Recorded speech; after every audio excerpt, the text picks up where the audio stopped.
Okay, this week in landscaping, April 29th, we're going to talk through 6 pictures and some of the general what's going on out there in your landscape. So let's start here.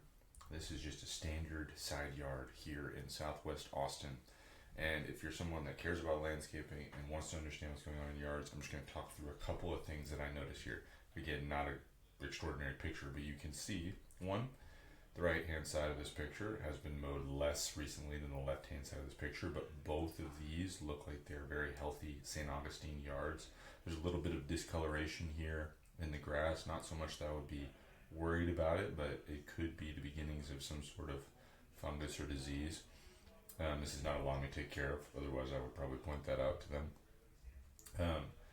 This is ferns. Ferns only do well in shade, so this is obviously a yard that is facing to, I guess this side yard faces to the east where this gets morning sun.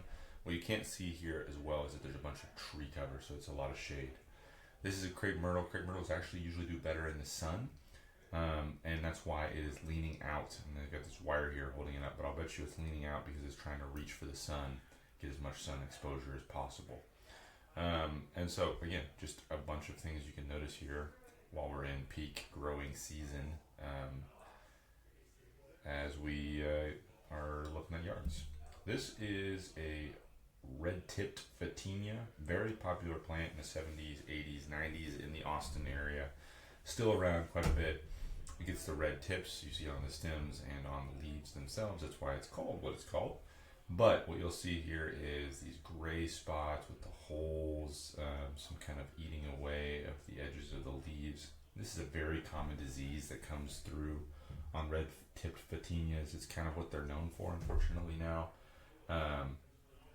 And you can do your own research on how to deal with that, but what you see often is if you got overspray on irrigation and it's leaving wet or damp leaves, and it's not drying out with good air circulation, you'll end up with this fungus on the leaves, and it can be pretty detrimental to the plant.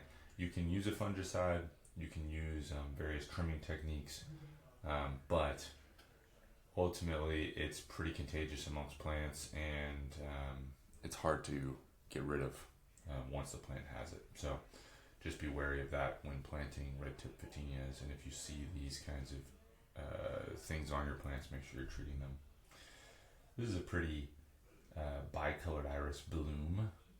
These blooms only happen one day at a time, maybe a little like 1.5 days, but they'll come in waves, so you'll end up with like a handful of blooms in a row. So it feels like your Bicolor Iris has been blooming for a while. It's really putting out different blooms each day.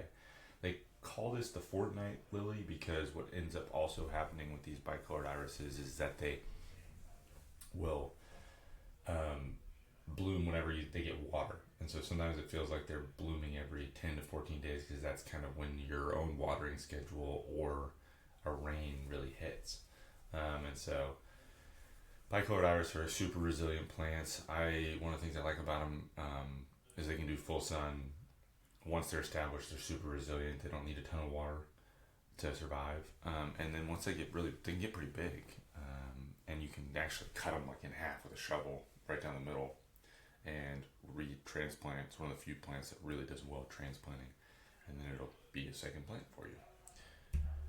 This is a double blooming pomegranate or something like that. It's but basically these are ornamental pomegranate. Here's a close-up picture of the flower. They're beautiful. They're like ruffled. Because they put off such great flowers, they don't actually produce very good fruit. You can see in here a little bit of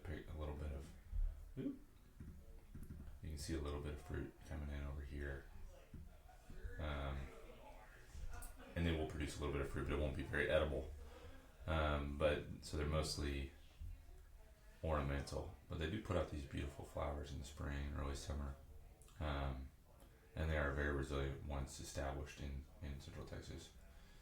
And so I thought I'd point them out because they're pretty. And then this is our last one of the day. This is oak. I think oak bark is really pretty, rugged, but it's also got this weird stuff on it. And what this weird stuff is lichen. Often people get worried about when they see this. It is not doing anything damaging to the tree. It's got a symbiotic relationship.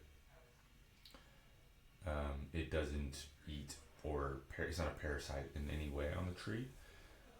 What it is actually is some sort of strange combination between fungus and algae, and those two are working together in order to create this thing. You can find lichen all over the world, and one other cool fact about it is that it's an indication typically of very healthy air. It really struggles to live in areas that have pollution because it needs really clean air. It's very sensitive to that.